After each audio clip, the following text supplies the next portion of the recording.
India కూటమి ఉపరాష్ట్రపతి అభ్యర్థిగా జస్టిస్ సుదర్శన్ రెడ్డిని ప్రకటించారు. ఏఐసీసీ చీఫ్ ఖర్గే కూటమి నేతలు అంతా ఏకగ్రీవంగా తీసుకున్న నిర్ణయమని చెప్పారు. రాజ్యాంగాన్ని కాపాడాలంటే సుదర్శన్ రెడ్డి వంటి వ్యక్తి అవసరమన్నారు కూటమి నేతలు. దేశవ్యాప్తంగా ఓట్ల చోరీ జరగకుండా అడ్డుకుంటామన్నారు కూటమి నేతలు.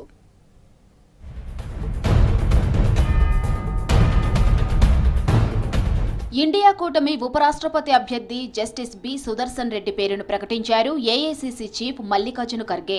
తాము అందరం ఏకగ్రీవంగా నిర్ణయం తీసుకున్నామన్నారు. సుదర్శన్ రెడ్డి దేశంలోని ప్రఖ్యాత న్యాయవేత్తల్లో ఒకరన్నారు ఖర్గే.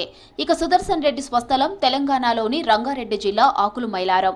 1971లో ఉస్మానియా యూనివర్సిటీలో లా విద్యను అభ్యసించారు.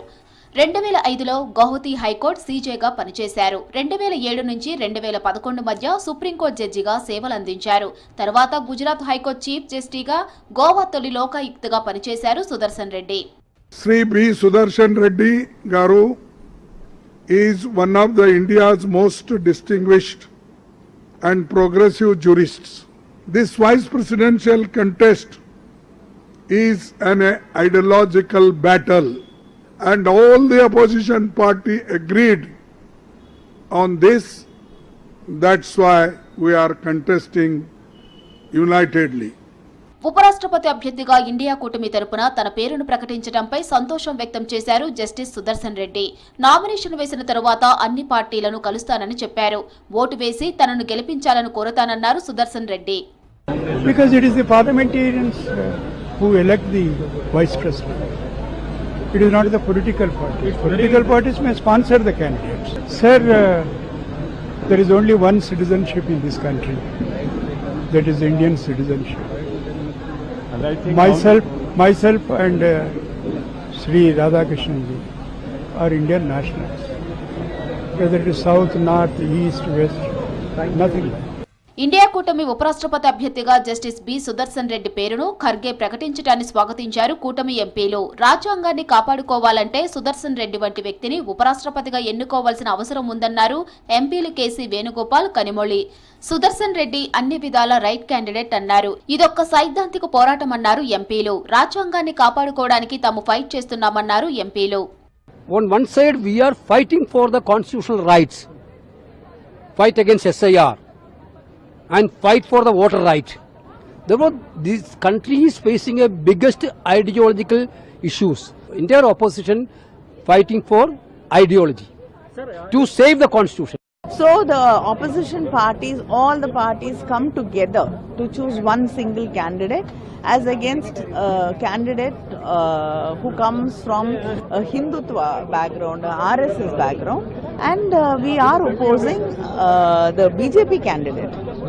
And this is a divisive politics which they've been trying to propagate in this country. Vote చోరీ అంశంపై ఎన్నికల సంఘం నిజమేంటో చెప్పాలని డిమాండ్ చేశారు కాంగ్రెస్ ఎంపీ ప్రియాంక గాంధీ. ఎలాంటి దాడులకు రాహుల్ భయపడరన్నారు. రాహుల్ అడిగే ప్రశ్నలకు ఈసీ సమాధానం చెప్పలేకపోతోందన్నారు. ये सब सॉरी लेकिन ये सब बकवास है. सच्चाई उनके सामने है, सबके सामने है. सच्चाई का जवाब दें. ये सब क्यों हुआ? 100 लोग जीरो एड्रेस पे क्यों हैं? ये सब चीज़ें जितने भी सवाल उठाए हैं राहुल जी ने, उनका जवाब दें.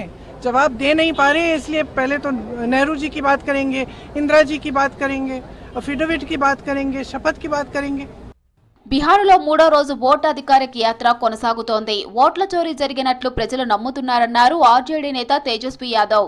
బీజేపీ, ఈసీ కలిసి ఓట్ల చోరీ ఎలా చేశారో ప్రజలు తెలుసుకుంటున్నారన్నారు. ప్రజాస్వామ్యం జన్మించిన బీహార్ నుండి ఓటు చోరీ జరగకుండా అడ్డుకుంటామన్నారు. और लोग को अब समझ में आ रहा है कि किस प्रकार से जो है भाजपा के लोग मिलकर के सबसे पहले चुनाव आयोग को ही चुरा लिया. अब जो है वोटों की चोरी हो रही है. तो अब जो है जनता जो है जागरूक है और बिहार की धरती जो लोकतंत्र की जननी है, यहाँ से लोकतंत्र को नहीं मिटने दिया. బీహార్ ఓటర్ జాబితా వివాదంపై పార్లమెంటు ప్రాంగణంలో విపక్షాల నిరసనలు కొనసాగాయి. ఓటు చోరీ అంశంపై కొన్ని రోజులుగా పార్లమెంటు వేదికగా విపక్షాలు నిరసనలు చేస్తున్నాయి. ఎన్నికల సంఘం అధికారులు ఓట్ల దొంగలంటూ ఫ్లెక్సీల ప్రదర్శించారు ఇండియా కూటమి ఎంపీలు. నిరసన ప్రదర్శనలో రాజ్యసభ ప్రతిపక్ష నేత మల్లికార్జున ఖర్గే, అఖిలేష్ యాదవ్, ప్రియాంక గాంధీ సహా విపక్ష ఎంపీలు పాల్గొన్నారు.